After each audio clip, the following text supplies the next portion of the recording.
Les artefacts mis au jour lors d'une fouille de 3 ans ont été trouvés dans la région de Der al-Bahari, dans la nécropole de Thébès, sur la rive ouest du Nil, a déclaré l'égyptologue Zahi Hawass, qui a dirigé la mission de coopération avec le Conseil suprême des antiquités d'Égypte. La découverte la plus importante est qu'une partie de ce temple avait déjà été découverte par le Metropolitan Museum et que certains blocs avaient été trouvés, mais c'est la première fois que nous découvrons 1500 blocs décorés. Ce sont les plus belles scènes que j'ai jamais vues de ma vie, avec ces couleurs, et c'est la première fois que nous disposons d'un ensemble final de la décoration d'un temple datant de la 18e dynastie.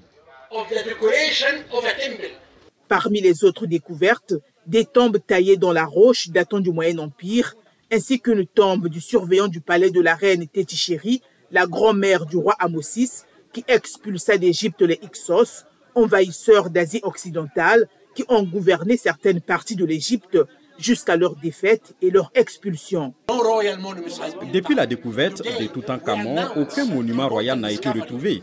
Aujourd'hui, nous annonçons une découverte importante liée au roi Ahmosis, celui qui a écarté les Hyksos, Toutmosis II, Toutmosis III et aussi à la reine Hatshepsut.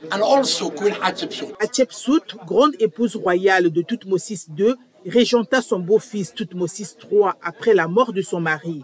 Lorsque Toutmosis III hérita du trône à l'âge de 2 ans, elle assuma d'abord la régence, puis devint pharaon, agissant en tant que co-dirigeante aux côtés de Toutmosis III.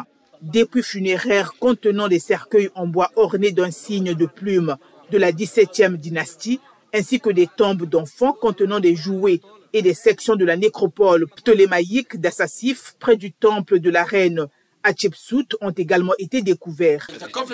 Les cercueils sont datés de la 18e dynastie et nous avons un cercueil intact d'un enfant avec des nattes qui doivent être restaurées. Tous ces cercueils sont appelés les cercueils rishis pour protéger les rishis dans l'au-delà.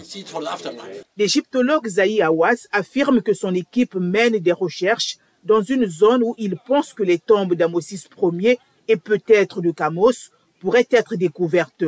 Ahmosis Ier est célèbre pour avoir libéré l'Égypte de l'occupation des Hyksos.